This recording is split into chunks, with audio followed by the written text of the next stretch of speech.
Ô Valnei, eles estão ouvindo lá atentamente essa possibilidade, devem estar pensando. Falta 20 dias para começar o sorteio, para começar a aplicação, né? Posso amanhã ligar lá na Supratex, abrir uma empresa, injetar capital nela, né? E já aplicar dia 7 de março para uma vaga? Você pode, porque todas as verificações sobre a empresa elas só começarão para valer a ser avaliadas depois do sorteio, caso você seja contemplado. Mas a empresa, se ela já estiver escriturada e já estiver Já regularizada, pode. Tendo lá um EI number, já pode exato. registrar. Olha Ele vai cadastrar o nome da empresa e o nome do candidato lá na hora da inscrição na loteria. Então, olha que informação bacana. Você está com uma ideia aí, ainda dá tempo de você correr, abre a sua empresa, 7 de março, né? Ou você faz sozinho, ou liga chama a nossa equipe, eles podem te ajudar com isso, tá? E você pode já solicitar uma vaga, né? E se você for sorteado em abril, aí você ainda tem tempo de mostrar a estrutura, capacidade financeira para aplicar para você mesmo, né? Então, importante, você ter o que o Valnei falou, bacharelado, né? Ser um especialista numa área, é um visto temporário, mas ele é um visto de trabalhador qualificado, então precisa ter bacharelado, mestrado ou doutorado, né? Numa determinada área, né? Você pode ter um projeto de abrir essa empresa aqui, você vai se dedicar a ela, você pode aplicar. Outras exigências desse visto. Uma coisa acho que o Davi falou que eu já sabia, quando você aplica como proprietário, seu visto é de 18 meses, é isso? Exato. Se a empresa estiver patrocinando um sócio. não funcionário, um dos sócios, alguém que esteja no quadro societário, ou seja, controlador da empresa, aí o prazo máximo de autorização desse visto é 18 meses iniciais, renováveis por mais 18. Toda renovação 18. é de 18. Quando é para funcionário, é de 3 anos, vai para 6. 3 anos, exatamente. Né? Outro Nós falamos de bacharel, né? Bacharel. E o nosso espectador que está, poxa, mas eu sou tecnólogo. Vamos falar dele. Essa é a grande vantagem dos vistos de não imigrante, a equivalência de experiência com anos de estudo, né? Mas antes disso, tem uma exigência, ô Valnei, porque tem uma certa ambiguidade, né? Um especialista, né? Mestrado, doutorado, ele é especialista em alguma área específica, ou TI, ou biotecnologia, ou energia, ou saúde, né? Qualquer coisa. Aí vai se meter a empreender, vai gastar tempo nas atividades acessórias. Sim. Folha de pagamento, Sim. Contabilidade, relatório financeiro. Ele pode fazer esse trabalho na empresa? Ele pode, mas a exigência da regra é que ele deve estar envolvido a maior parte do tempo. Né? Lógico, a lei fala especificamente 50%. Mas esse 50%, na realidade, não é passível de uma medição ou de uma fiscalização. Na hora da apresentação dos pormenores lá que você vai fazer a Labor Certification, né? A certificação laboral, você tem que demonstrar que você estará trabalhando ativamente mais da metade do tempo no seu ofício de conhecimento avançado. Na sua especialidade. E não... apenas de maneira residual na administração do negócio. Bacana. E se ele for montar uma empresinha pequena, ele precisa contratar esses funcionários para contabilidade, para finanças, ou pode terceirizar, por exemplo, usar trabalho part-time de outras pessoas? Sim, ele pode terceirizar sem problema algum. A lei não faz nenhuma exigência de que ele contrate empregados. Né? Ele pode iniciar a empresa agora. Certamente será apresentado um plano de negócios. Tá, então, porque vai haver uma entrevista também. Tá. Então sou um profissional de TI, vou fazer um software, proponho abrir uma empresa aqui, vou aplicar para mim mesmo, para vir para cá. Então, é isso. Eu preciso trabalhar a maior parte do tempo no desenvolvimento do software. Na bancada. Na bancada. Né? Vamos falar 51% no laboratório. O resto eu posso fazer administração, finanças, etc. Exato. Se isso começar a me tomar mais tempo, posso terceirizar ou contratar alguém para fazer isso, para não me desviar da minha especialidade. Pode. É isso? Esse visto eu vou aplicar para mim mesmo por 18 meses, depois estendo mais 18 meses. Exato. Aí falando da aplicação, então, a gente falou primeiro da loteria. Para a loteria basta a empresa estar aberta.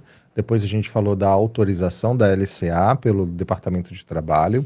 Nessa fase já é necessário não só a empresa estar aberta, como ela já conseguir demonstrar.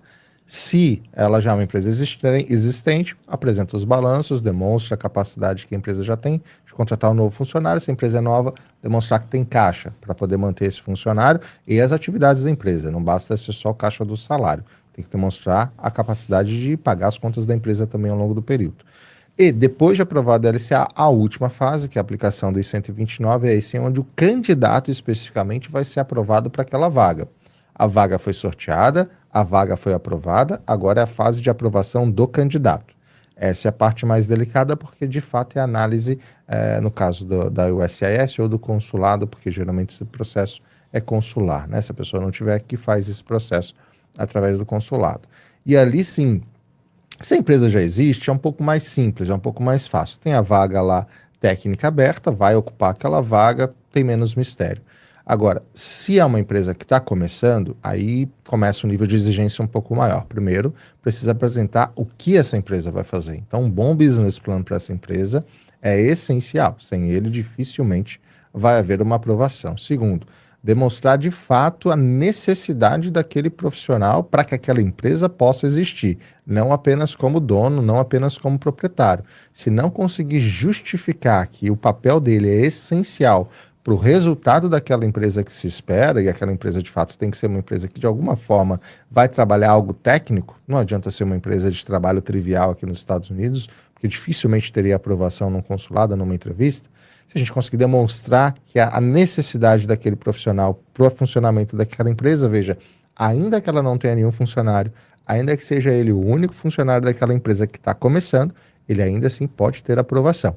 É nessa fase, na aplicação do I-129, que de fato vai ser aprovado aquele candidato para aquela vaga.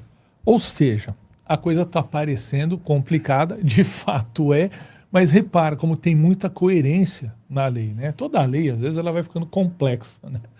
Mas você viu como tem muita coerência? O visto H1B, né? Ele é um visto para trabalhador temporário especializado. Então, ele mantém essa característica. Você vem para cá, agora ele permite que esse trabalhador temporário especializado monte uma startup aqui e aplique um visto para ele, mas ele que se mantenha na atividade principal dele, né? E não nas atividades acessórias, tá? E aí tem todas essas regras e que a gente já falou, do sorteio e tal, mas olha, é uma nova oportunidade incrível para quem pensa em empreender com base no seu know-how, na sua especialidade, né? E vir relativamente rápido para os Estados Unidos. Por quê? Aplica em março, sorteia em abril e começa o trabalho a partir de outubro, né? Então, normalmente 2 a 6 meses. 2 a 6 meses os trâmites, né? 6 meses, né? Então dá para estar aqui em 6 meses, né? Já trabalhando, testando o mercado, empreendendo, e depois aqui, se eu venho com um visto desse, né? Eu tenho mestrado, por exemplo, que é um visto que exige qualificação. Estando aqui com H1B na minha própria startup, alguma coisa me impede de aplicar para um EB2NW ou um EB1A? Não. Dual intent, ou seja, ele tem possibilidade, sem dúvida alguma, de avançar para um green card. Para um green card. Viu que legal? É uma estratégia muito comum usada pelos estudantes. Agora, Valnei, tira uma dúvida para mim. Onde que saiu essa nova regra que eu não achei esse negócio? A regra? Essa regra, essa mudança. Essa mudança? Que permitiu. Você vai ter que ir no Código Federal de Regulamentações, né? Ou seja, existe o Diário Oficial dos Estados Unidos, né? E existe esse código que trata sobre pelo menos 50 agências federais. Uma delas, um capítulo dedicado à imigração, que é o capítulo 8. Então você vai lá no capítulo 8, Código Federal de Regulamentos, vai lá especificamente no parágrafo 214, a linha H. Aí você vai encontrar lá o Beneficiary Ownership. É por isso que eu que é proprietário beneficiário. Ou seja, né, aqui também você tem um sistema de lei complexos, né? Sim. Constituição, leis ordinárias. Mas o que é muito bacana aqui, né? Os Estados Unidos, acho que foi aqui que criaram esse conceito das agências. Uhum. Né? Essa que a gente chama agência reguladora no Brasil, aquela não é só reguladora, ela opera também, né? Ela presta serviço pelo governo. A USCIS é uma dessas agências, né? Aí já é ministério. São várias, são 50 agências. E essas agências, elas emitem regulamentos o ano inteiro. Sim. Né? Que são publicados quase que diariamente no Federal Register, né? Que é o Diário Oficial. Isso. Né? Esse conjunto de novas normas, eles são consolidados anualmente no CFR. CFR. Né? Codes of Federal Regulation. Por isso que eu não achei. Então tem que ficar atento, essas coisinhas vão mudando, porque às vezes são pequenas alterações no parágrafo que abrem grandes possibilidades. Sim. Né?